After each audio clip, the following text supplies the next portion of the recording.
Chhatrapati संभाजीनगरमधील Jawahar Nagar police ठाण्याच्या हद्दीतील इंदिरानगर भागात आंतरजातीय प्रेमविवाह केल्याच्या रागातून सासरा आणि चुलत भावाने मिळून जावयाचा खून केल्याची घटना 14 जुलैला घडली होती।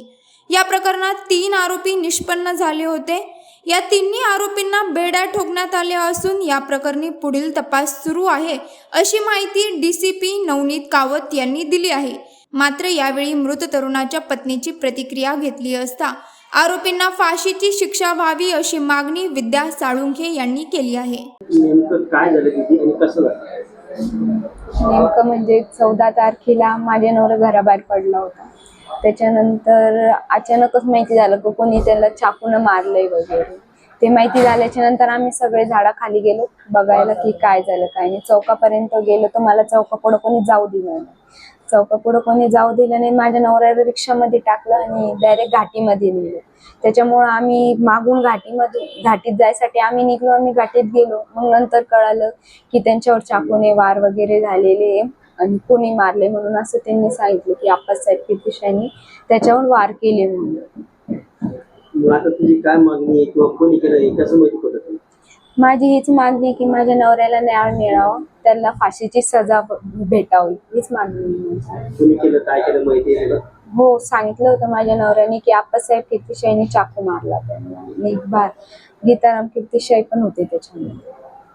तुझी मागणी काय आहे? माझी मागणी हीच आहे की त्यांना फाशीची शिक्षा झाली पाहिजे। काय नाव आहे तुझं? माझं नाव विद्या साळुंखे। सर 302 प्रकरणात नवीन अपडेट काय आहे? आरोपी फरार होते, अटकेसाठी काय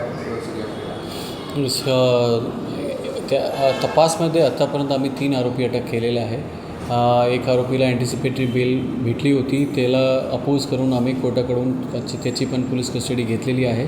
2 आरोपीची आमच्याकडे पोलीस कस्टडी 1 ऑगस्टपर्यंत आहे आणि एकूण 3 आरोपी सध्या निष्पन्न झालेले आहेत, त्यांना आम्ही अटक केलेलं आहे आणि सध्या तपास चालू आहे। आणखीन कोण लोकांचा सहभाग होता ते तपासाचा भाग आहे।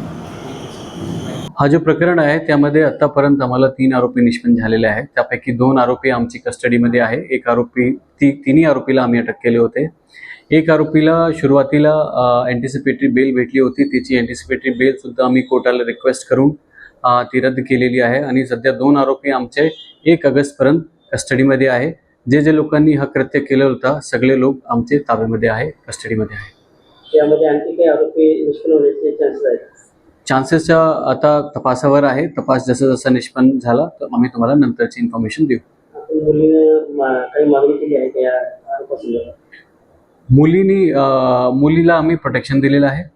बाकी तर तपास चालू आहे। मुलीची जशी मागणी असेल तो आम्ही त्याला मदत सहकार्य करू।